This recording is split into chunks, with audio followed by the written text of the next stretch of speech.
Another week of the NFL in the books, which means another waiver wire show. What's up? I'm Dustin. Welcome to Fantasy Smack Talk. Let's get right into the must-adds, and I got 5 for you this week. And the first one is Sidney Rice, still only owned in 65% of leagues. It's looking like he's getting really close to returning, and he should be there when it counts the most for the fantasy playoffs. We say use the roster spot on him. Same with Vincent Jackson, only owned in 55% of leagues. He's going to be back week 12. Again, he's going to be there when it counts the most. Pick this guy up and just see what happens.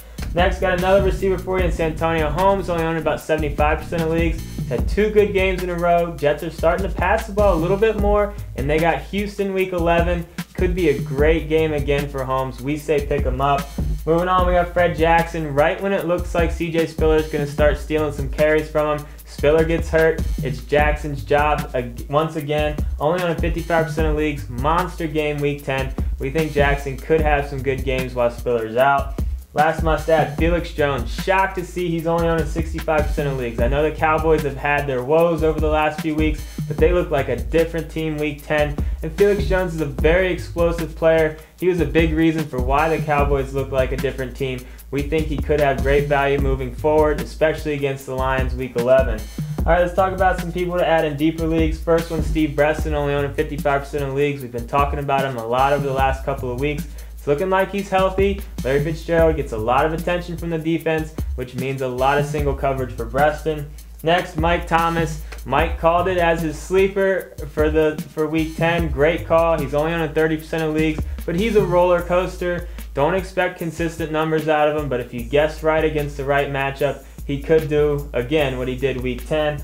Moving on, Danny Amendola. Nice little touchdown streak for him, 3 straight games. Still only on about 15% of leagues. We still think he's more of a PPR guy, but it is nice to see him start finding the end zone. Next, we got Tim Hightower owning about 40% of leagues. Now, this all depends on Beanie Wells and when he comes back, if he comes back. But Hightower hasn't looked that bad. We think he could be a nice add just to see what happens with the Wells injury.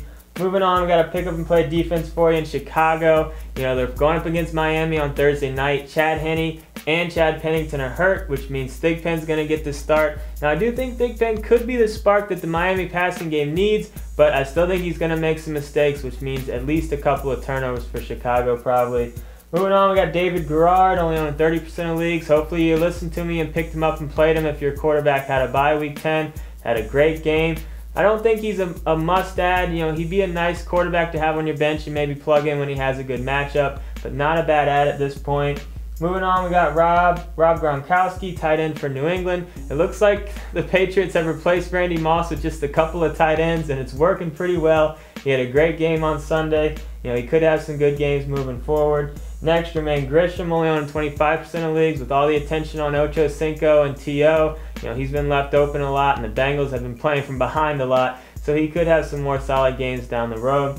I got one guy for you to add to your watch list, and that's Mewelde Moore, only on 5% of leagues. Anyone that knows me in fantasy knows I love me some Mewelde Moore. I even name my teams after him sometimes.